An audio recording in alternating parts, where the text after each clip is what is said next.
দেখো 3 কেজি ভরের একটা বস্তু, 3 কেজি ভরের বস্তু 2 মিটার পার সেকেন্ড বেগে পূর্ব দিকে চলছে। 1 কেজি ভরের অপর একটি বস্তু একই বেগে, মানে ওই 2 মিটার পার সেকেন্ড বেগ নিয়েই উল্টো দিকে চলছে, মানে পশ্চিম দিকে মনে করো চলতেছে। একটা মনে করো 3 কেজি ভরের একটা বস্তু, এই ধরো 3 কেজি ভরের বস্তু ও এদিকে যাচ্ছে ধরো 2 মিটার পার সেকেন্ড বেগ নিয়ে। আরেকটা 1 কেজি ভরের বস্তু, ধরো এটা হলো 1 কেজি ভরের বস্তু, ও এই দিকে আসতেছে উল্টো দিক, মানে ও পূর্ব দিকে গেলে ও পশ্চিম দিকে আসতেছে একই বেগে, মানে এই যে 2 মিটার পার সেকেন্ড এই বেগ নিয়ে আসতেছে। ভালো কথা আসুক। তে সংঘর্ষের পর মিলিত বস্তু কোন দিকে কত বেগে যাবে, মিলিত বস্তু। এখন সংঘর্ষের ক্ষেত্রে আমাদের আরেকটু জেনে রাখতে হবে যে ভরবেগের পরিবর্তন বুঝলাম, ভরবেগের সংরক্ষণ নামেও একটা ঘটনা আছে। আমরা শক্তির সংরক্ষণ নামে একটা জিনিস পড়ছিলাম না, শক্তির সংরক্ষণ নীতি, যে আদিতে যতগুলা শক্তি আছে তার সমষ্টি, শেষে যতগুলা শক্তি আছে তার সমষ্টি সেম হয়। ওই রকম ভরবেগের ক্ষেত্রেও সংরক্ষণশীলতা নীতি মেনে চলে। যেমন আদি ভরবেগের সমষ্টি সমান শেষ ভরবেগের সমষ্টি। তার মানে ভরবেগ জিনিসটা কোথাও হুট করে উধাও হয়ে যায় না। হ্যাঁ, সমষ্টি ভরবেগ জিনিসটা কোথাও হুট করে উধাও হয়ে যায় না, নাই হয়ে যায় না। আদিতে যা ভরবেগের সমষ্টি ছিল সেটাই কম বেশি হয়ে শেষের সমষ্টিও সেম থাকে। ধরো আমার কাছে 10 টাকা আছে, তোমার কাছে 5 টাকা আছে। 1 বছর পর আমি গরিব হয়ে গেলাম, আমার কাছে 2 টাকা আছে, তোমার কাছে 8, ধরো যে আগে ছিল আমাদের কাছে 10 আর 5 15 টাকা, শেষে আমি গরিব হলাম, আমার কাছে 2 টাকা আছে আর তোমার কাছে ধরো 13 টাকা হয়ে গেল। তো এই যে 13 আর 2 15, 10 5 15, ব্যাপারটা এইরকম। তো ভরবেগের সংরক্ষণ জিনিসটাও এরকম, যে যদি আদিতে যদি ভরবেগের সমষ্টি যা হবে শেষের ভরবেগের সমষ্টি তাই হবে, কোনোটা কম বেশি এদিক ওদিক হয়ে সেম থাকবে। যেমন আদি ভরবেগ মানে কি, এম ইউ, এটা আদি ভরবেগ। সমষ্টি মানে অনেকগুলো বস্তু, ধরো M1 U1 একটা বস্তু, প্লাস M2 U2 দুইটা বস্তু, প্লাস M3 U3 তিনটা বস্তু। তাহলে ইকুয়াল এখানেও শেষ ভরবেগ তিনজনের সমষ্টি সেম হবে। তাহলে কি হবে, M1 V1 শেষ বেগ যেহেতু ভি দিয়ে প্রকাশ করতেছি, plus M2 V2 plus M3 V3। বুঝতে পারছো? এই হলো আমার ভরবেগের সংরক্ষণ নীতি। তো এই নীতি কাজে লাগায় আমরা একটু এখানে ম্যাথ করব। এখন সংঘর্ষের পর মিলিত বস্তু, মিলিত বস্তু আবার কিভাবে হয় দেখো। যদি এমন ঘটনা ঘটে যে মনে করো যে এখান থেকে একটা মোটা মানুষ ও টম অ্যান্ড জেরির মতো ধরো দৌড় দিল, এদিকে ছিটে দৌড় দিছে, আর এই পাতলা মানুষটা এদিকে ছিটে দৌড় দিছে। এ এমন জোরে দৌড় দিছে, একে ঠাস করে বাড়ি মারে মনে করো যে নিজের পেটের মধ্যে ঢুকে গেছে।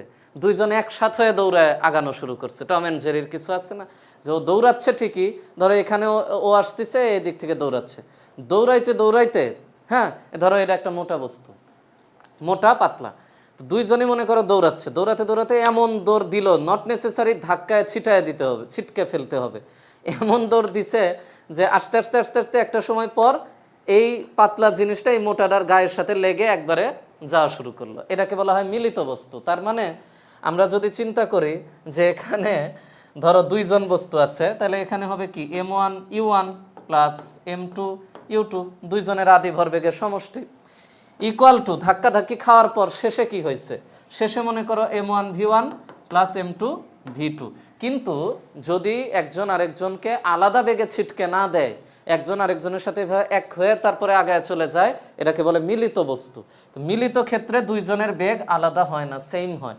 তখন আমরা এটাকে বলি কিভাবে, তখন আমরা এটাকে বলি এইভাবে, যে M1 U1 plus M2 U2 equals to M1 V plus M2 V। যেহেতু বেগ সেম, দুইজন জোড়া লেগে আগানো শুরু করছে, তখন যেটা হয় M1 U1 plus M2 U2 সমান M1 plus M2 into V common নেওয়া যায়। এই ভিকে তখন আমরা বলি মিলিত বস্তুর বেগ। মানে ওই যে দুইজন যে জোড়া লেগে গেল একজন আরেকজনের সাথে, ওই মিলিত হয়ে যে আগায় চলে গেল, সেই বেগটাকে বলা হয় মিলিত বস্তুর বেগ।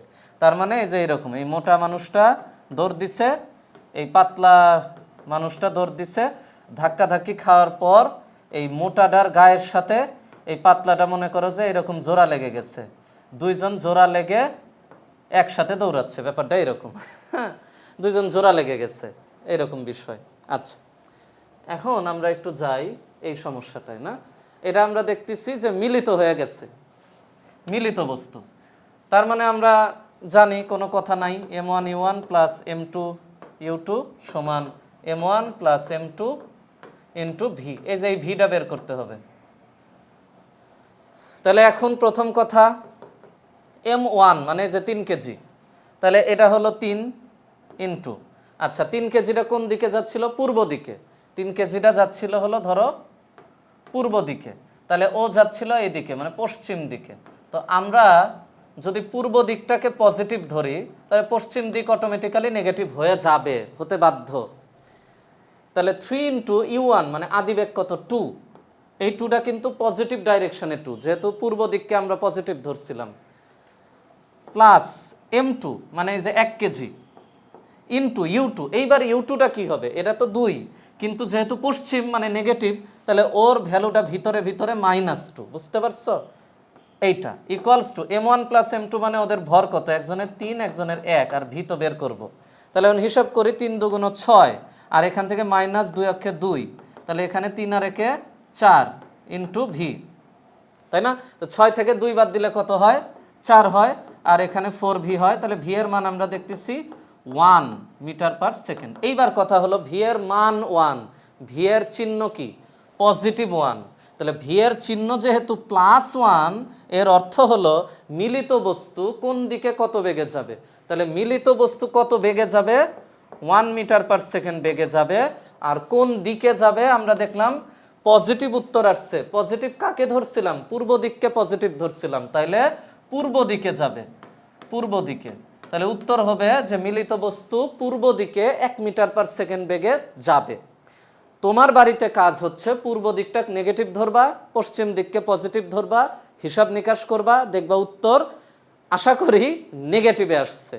তার মানে ওই যে একই কথা, পূর্ব দিককে নেগেটিভ ধরছে, উত্তর নেগেটিভে আসছে, মানে যেদিকেই যাও পূর্ব দিক থেকেই উত্তরটা হচ্ছে। মানে বিষয়টা এরকম যে যাই কষ হচ্ছে, মনে করো এরকম যে দুই বন্ধু গল্প করতেছে, গল্প করে ধরো দুইজন মিলে ধরো যে একটা কি বলবো, ধরো যে একটা জায়গায় আম গাছ আছে, মনে করো একটা আম গাছ আছে, আর ওইখানে এখন ওরা চাচ্ছে ওই আম গাছ থেকে আম পারে খাবে আর কি। তখন দুই বন্ধুর মধ্যে মানে গল্প চলতেছে, কে কোন পাটটা নিবে, কোন ডাল নিবে, ও ওটা নিবে, ও ওটা নিবে, এভাবে গল্প করতেছে। তখন বন্ধু করছে যে বন্ধু তুই যাই কস এত কিছু বুঝি না, আম গাছটা কিন্তু আমার, এরপর তুই কি কবি ক। হ্যাঁ, তো বিষয়টা এরকম, তুমি পূর্ব দিকে প্লাস ধরলে দেখো উত্তর প্লাস আসছে, তুমি বাড়িতে প্র্যাকটিস করো পূর্ব দিককে মাইনাস ধরো, পশ্চিমকে প্লাস ধরো, উত্তর তাহলে মাইনাস। তার মানে যাই কও পূর্ব দিকেই যাচ্ছে 1 মিটার পার সেকেন্ড নিয়ে, তাই না? 1 মিটার পার সেকেন্ড বেগ নিয়ে আর কি।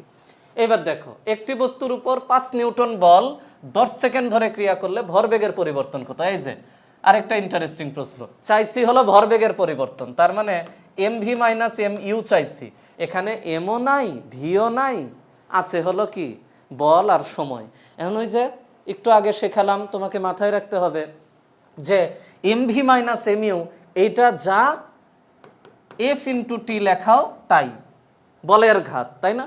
তাহলে আমি এইটা ইকুয়ালস টু এইটা, আর এইটা মানে মান দেওয়া আছে 5 নিউটন আর 10 সেকেন্ড, তাহলে 5 ইন্টু 10, 5 10 50 নিউটন সেকেন্ড। এটাই তো উত্তর। যেহেতু এখানে ভরবেগের পরিবর্তন এর এককে লেখাটা ভালো, তাই আমরা লিখবো এইটা ইকুয়াল টু, আবার আরেকটা লাইন দিয়ে লিখবো 50 কেজি মিটার পার সেকেন্ড। যেহেতু আমরা জানি নিউটন সেকেন্ড আর কেজি মিটার পার সেকেন্ড একই, এই তো আমরা ওর মতো একটু এটাকে সুন্দর ডেকোরেশন করলাম আর কি, আর কিছুই করি নাই। দেখছো, এক লাইনের ম্যাথ। আচ্ছা।